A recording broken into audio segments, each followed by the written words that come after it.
I want to go into how people use or find churches on Google right now. Okay. It used to be that if you searched for churches near me or church in Houston, Texas, you'd get a bunch of websites. Okay. And possibly the top website would be Yelp, maybe Church Finder, something like that. But it used to just be a bunch of websites, and you can go through and click and find the website of the church that seemed to resonate the most with you. Okay. That's how it used to be. Now we have local SEO, meaning that when I search for a local organization, local business, Google is going to show me local results. And this often comes in the form of a maps listing. So if you've ever searched for restaurants near me, or restaurants in Spring, Texas, or golfing in Houston, Texas, or maybe hotels in Katy, Texas, whatever it is. I'm a Texas boy, right? Forgive me. You will get local search results first, okay? And what that comes up as is the Google Business Profile. So what I'm gonna do is I'm gonna open up my screen here, and I'm gonna try to share my screen so I can show you what that looks like. Houston, Texas churches. All right. So I think I have an ad blocker on, so we don't get the Google ads, but we get the sponsored here. That's sponsored means paid for, okay? So if I search for Houston, Texas churches, all right, you'll notice this top spot that shows up is places, okay? Now this is Google Business Profiles, right? You get these map listings essentially, and when I go through here, these are not websites, these are Google Business Profiles. When I click on Dwelling Place, looks like a very nice church.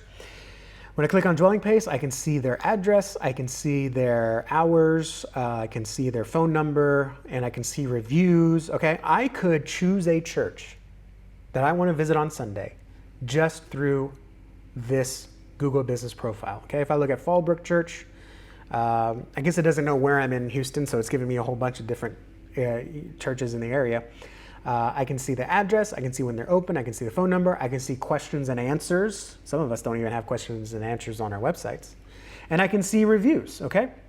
And we'll talk about the power of these reviews in a few weeks here. So if you're not already, like and subscribe this podcast or this show, this YouTube channel, wherever you're watching, so you can stay up to date on all the cool church marketing things that there are. So this is what shows up first. Then you get website listings, okay?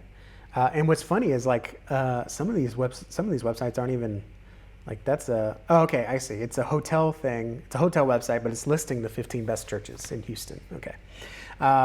So, and this happens anywhere, okay? Let's look in Temple, Texas churches. All right. Now we get ads, okay? And then we get local places, right? It looks a little different here. But we get local churches here. Temple Bible, Trinity, First Baptist of Temple, okay? Then we get websites. So when people are searching for churches, okay, get this places here, okay? This is where 44% of traffic shows up. Excuse me, clicks, okay? So if you can show up, if you can show up in this spot, you're in a good place to get more clicks, okay? And when I say clicks, I mean clicks to your website, which is the whole point of having a website, is to get people to click through to your website to see about your church. So if you're not in this top 3 spot and you can get in this top 3 spot, you can expect a larger number of people coming through to visit your website. Okay, so that's what it looks like now for people to plan a visit. They search for churches in Google and they click through those places first to see A, who's near them, B, who has the best pictures and who has the most information. That's usually the one that people will go to. In addition, who has the best reviews. And when I say reviews, I'll get into this in 3 weeks, I think it'll be on the show, episode 41. When I say reviews, I don't mean nice church, happy people, funny pastor. Everyone knows the pastor's wife wrote that review. I'm talking about reviews that say, I once was lost, but now I'm found thanks to this church. Something that I can see someone's rescue, even if it's not a salvation story, but someone's story about how your church played a role in their life. That's so powerful.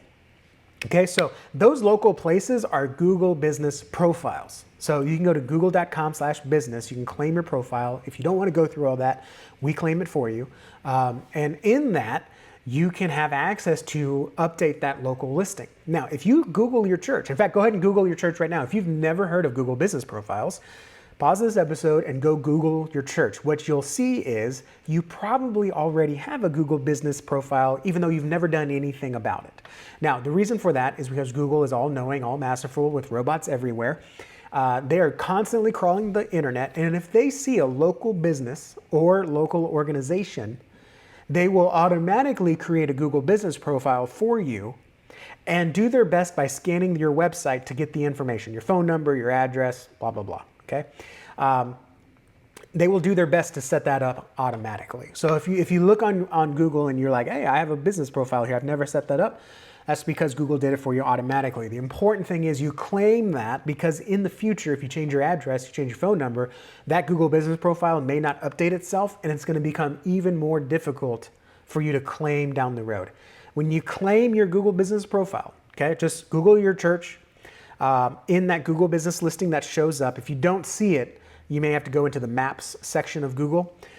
You'll see a little button that says Own This Business, and you can click that, follow the instructions. You can get access to control that and manipulate the information however you want. And there are some optimizations that you can do, adding photos, obviously getting the time correct, your business hours, putting some FAQs in there, and of course, sending that review link to your congregation to leave meaningful reviews that show people you're a church on the move.